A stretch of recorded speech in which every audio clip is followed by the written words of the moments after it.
የደስታ ሽማግሌ ስለ ሄርሜላ እውነቱን ተናገረ። ሄርሜላ ያለችበትን ቦታና ማን እንዳገታት ያውቃሉ።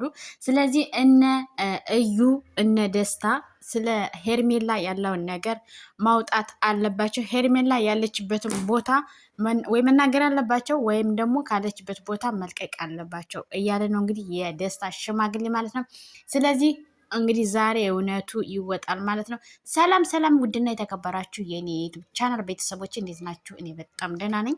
ባላችሁበት ሰላም፣ ጤና፣ ፍቅር፣ ስኬት መትረፍረፍን ያብዛላችሁ እያልኩኝ ዛሬም በአዲስ ቪዲዮ ተመልሼ ከች ብዬላችኋለሁ።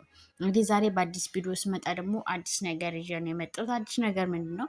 እንግዲህ ሰሞኑን ያው ሄርሜላ እንደታገተች እናውቃለን። ብዙዎችም እንግዲህ ተጠርጣሪዎችም እየታሰሩ ነው። ሌሎችም ደግሞ እንግዲህ አንዱ ከታሰረ እኔም ነገ ተረኛ ነኝ ብሎ በመስጋት እውነቱን ያወጣል ተብሎ ይጠበቃል። እንግዲህ ዛሬ ለደስታ ሽማግሌ ሆኖ የተላከው ሰውዬ እንግዲህ እዩንም ደስታንም ሂዶ ሩታ ካለችበት ቦታ ሩታ ልበል ሄርሜላ ካለችበት ቦታ ካላመጣችኋት እናንተ ራሳችሁም እስር ቤት ትገባላችሁ እያለ ነው። ስለዚህ ሽምግልናውንም አታራዝሙት፣ ለሽምግልናውም እንቅፋት አትሆኑ። ስለዚህ ሄርሜላ ያለችበት ቦታ ልቀቋት ወይም ደግሞ አሳዩን እያላቸው ነው። እንግዲህ እዩም አላውቅም አላየሁም እያለ ነው። እንግዲህ ጋሽ ሰለሞንም እዩን እየተቆጠው ነው። እናንተ እሷን አግታችሁ የምታገኙት ጥቅም ምንድን ነው? ወይስ ደግሞ እሷን አንለቅም ብላችሁ እናንተ ዘላለም እስር ቤት ብትገቡ ጥቅማችሁ ምንድን ነው? እኔ እናንተ ታስራችሁ እናንተን ለማስፈታት ከላይ ከታች የምልበት አቅም ጊዜም ሰዓትም የለኝም እያለው ነው። እንግዲህ እዩም ቢሆን እስካሁን ድረስ እኔ የማውቀውና የሰማሁት ነገር የለኝም። እኔ ስለ ሄርሜላም አያገባኝም። ሄርሜላ ታገተች አልታገተች የማገኘው ጥቅም የለም እያለ ነው። በእርግጥ በሰዓቱ እናንተ የምታገኙት ጥቅም የለም፣ ግን ደግሞ የኔ እህትስ ብትሆን ብላችሁ ማሰብ ነው ያለባችሁ።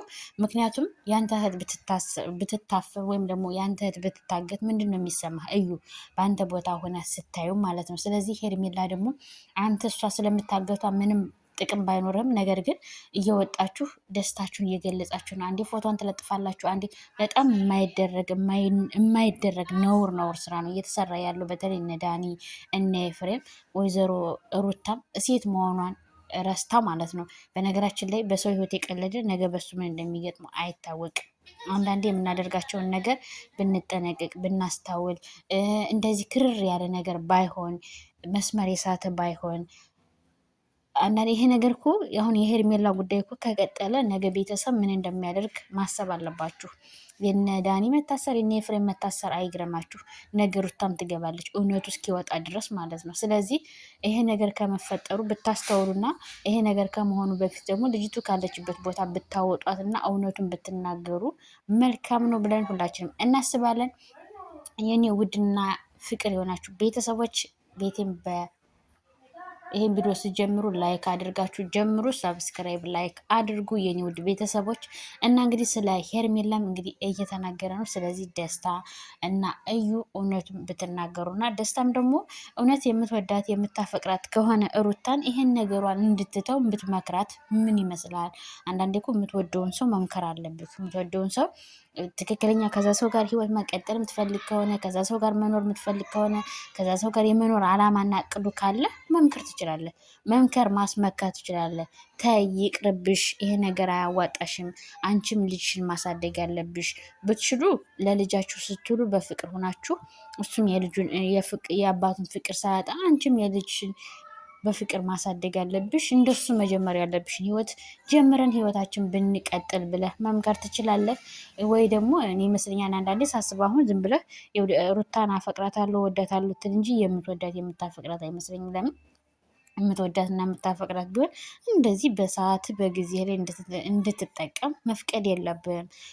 የምታደርገው ነገር ደግሞ አላስፈላጊ ነው። ነገ በእኔ ህይወት ቢሆን የኔ እህት አሁን ህድም ያለ የኔ ህይወት ብትሆን ምንድነው ማድረግ ያለብኝ የሚለውን ነገር ተገንዝበህ ብትቆጣት ብትመክራት እውነት ነው። አንዳንዴ የሚወዱትን ሰው መምከር ይችላል። መምከር ብቻ አይደለም መግረፍም ሊችል ይችላል። ለምን የተሳሳተ መንገድ እየሄደ ከሆነ ማለት ነው። ስለዚህ ብትናገራት ብትመክራት መልካም ነው ብዬ አስባለሁ። ግን ማትወዳት ከሆነ አዎ የፈለገችውን ታድርግ፣ ገደልም ትግባ፣ አይመለከትም። እንደዚህ ነገር ነው እያሳየው ያለው። ግን አንተ እየወጣህን ሩታ ወዳታለሁ ጥሩ ነገር ስላለን አብርሃም እንደዚህ ነው ምናምን የምትለውን ትተህ ጥሩ ነገር ብታደርግ ለአንተም ለህሊና እረፍት ነው፣ ለፍቅርህም መስዋዕትነት ነው እና ይህን ነገር ብታደርግ መልካም ነው ብዬ አስባለሁ። ደስታ እንግዲህ እዩም ደግሞ እውነቱን ብትናገር እና እውነት ባለበት ይወጣል። በነገራችን ላይ እየዘገያል እንጂ መውጣቱ አይቀርም። ምናልባት የሚከፋቸው ሰዎች ይከፋቸዋል። የሚያዝኑ ሰዎች በሰዓቱ ሊያዝኑ ይችላሉ። እሷም ቢሆን ልትሰቃይ ትችላለች። ሊረባት፣ ሊጠማት፣ ሊከፋት፣ ልታለቅስ ትችላለች በሰዓቱ ግን ደግሞ አንድ ቀን ትወጣለች።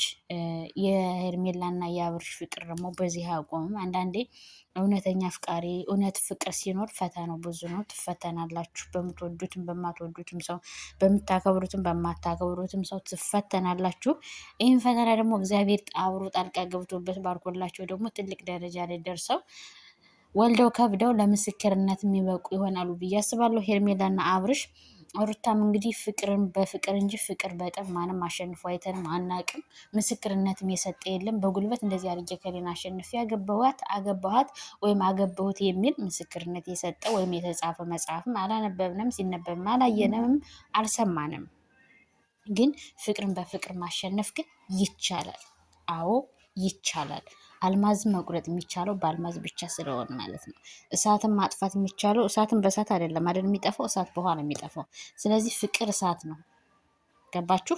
ለምሳሌ ጠብ እሳት ሆኖ ቢመጣ በፍቅር ማሸነፍ ትችያለሽ፣ ማሸነፍ ትችላለህ።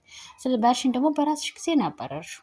አልፈልግህም፣ አንተን በእንጨትም አልነካህም፣ አንተ የኔ ባል አይደለም እያልሽ እንደዛ እየተጸየፍሽ እንደዛ እንዳልሆን እንዳላለቀስሽለት እንዳላልሽለት እንደዛ አድርገሽ እንደገዛ ደግሞ የራቁት ፎቶ በገዛ በልጅ አባትሽ ላይ የራቁት ፎቶ ይዘሽ ከዛ ደግሞ ከጠላቱ ጋር ሆነሽ አሽሙር ስትይዥበት የዛኔ ያልፈለግሽው ሰው ዛሬ እንዴት የራሱን ህይወት ሲጀምር ሌላ ታሪክ፣ ሌላ ተንኮል፣ ይቅርታ እየጠየቅሽ ተንኮል፣ ይቅርታ እየጠየቅሽ ተንኮል። ይቅርታ እንደ ይቅርታ የምንባባለው እኮ እግዚአብሔር ይቅር በለን ካሁን በኋላ በፍቅር በሰላም መኖር ነው የምፈልግ ማለት እንጂ ይቅርታ እየጠየቁ ተንኮል መስራት አይደለም። ስለዚህ አንዳንዴ የሃይማኖታችንን መስመር ባንስት፣ ምንም ኃጢአተኞች ብንሆን፣ ምንም ደካሞች ብንሆን፣ ምንም ተንኮለኞች ብንሆን ግን ዞሮ ዞሮ መግቢያችን ምንድን ነው? ሃይማኖታችን ነው። ስለዚህ የሃይማኖታችን ሕግና ደንብ ባንረሳ። እውነቴን ነው። አንዳንዴ የምናደርጋቸው ነገሮች እሳት ይከቱናል፣ ገደል ይከቱናል። በዚህ ሰዓት እንኳንስ እሳት ሆነን ነገሩ ራሱ እሳት ነው እና ፍቅር ነው መሆን ያለብንና ሩታ ብታስተውይ ነገ ባንቺ ምን እንደሚፈጠር አታቂም፣ ምን እንደምትሆኝ አታቂም። እንግዲህ የአብርሽ ግፍ፣ የአብርሽ እንባ፣ የሄርሜላ እንባ እንባ ሰይፍ ነው ብሏል አባታችን ሲያስተምሩ። እንባ ሰይፍ ነው። ሰው አያልቅስብህ፣ ሰው አይዘንብህ፣ ሰው አይዘንብሽ፣ ሰው አይዘንብሽ ብለዋል አባ ሲያስተምሩና ስለዚህ ሩታ እንባ መጥፎ ነው። እንባ ሰይፍ ነው። እውነት ለመናገር ከባድ ነው። ተከፍተሽ ሊሆን ይችላል፣ ብዙ ነገር ተሆነሽ ሊሆን ይችላል። ግን ደግሞ ይቅርታ ተጠይቀሻል። ብዙ ጊዜ ዝቅ ብሎ ይቅርታ ጠይቆሻል። በጣም ማለት ነው። ብዙ ጊዜ ዝቅ ብሎ ይቅርታ ጠይቆሻል፣ ለምኖሻል፣ በሰው አስጠይቆሻል፣ በአባቱ አስጠይቆሻል፣ በእህቶቹ በወንድሞቹ አስጠይቆሻል። ግን አንቺ አልፈለግሽውም። ትዳርሽን መመለስ አልፈለግሽም። በወንድምሽ ምክር፣ በእህቶችሽ ምክር፣ ይሄ ዝም ብሎ በዙሪያሽ ባለ ሰው ምክር አታናቤል እንኳን ፍቅር ትዳራቸውን መልሱ ታረቁ ብሎ ብዙ ጊዜ ለምኖሻል። ሄርሜላ ራሱ እኮ መጣ እያፈቀረች እየወደደችው እንኳን ትዳራችሁን ያዙ ታረቁ፣ እኔ እናንተ ታርቃችሁ ህይወታችሁን ከቀጠላችሁ እኔ ከአብርሽ ህይወት እወጣለሁ ብላ ብዙ ጊዜ ልምናሻለች። ብዙ ጊዜ ማለት ነው። ስለዚህ አልፈልግም ብለሽ ነው የተመናቀቅሽው። እንዲያ እየወደድሽው እንዲያ እያፈቀርሽው እሱ እንኳን እያፈቀረሽ ነው እወድሻለሁ አፈቅሻለሁ እያለሽ እንኳን አባረርሽው። ስለዚህ እንግዲህ ውጣ ተብሎ የተባረረ ውሻ ይወጣል እንጂ ተመልሶ አይመጣም አይደል? አብርሽም እንግዲህ በክብሩ ስለመጣሽበት ተፍቶሻል። ምንም ቢሆን ምንም ቢፈጠር ከአንቺ ጋር መኖር እንደማይችል ብዙ ጊዜ ተናግሯል። ብዙ ጊዜ ደጋግሞ ተናግሯል። ህይወቱን ስለበጠበጥሽ አብርሃም በቃ ህይወቴን የበጠበጠች ነው እንግዲህ በኋላ እሷ ጋር ሆናለሁ ምናምን ብሎ የሚያስብ ሰው አይደለም። ለምን? ብዙ ጊዜ ስለተናገረ። አብርሃም ደግሞ ትዕግስተኛ ነው፣ ማስተዋል የታደለው ሰው ነው። እያለቀሰ አንገቱን ደፍቶ ግን ስራ ማሸነፍ ይችላል።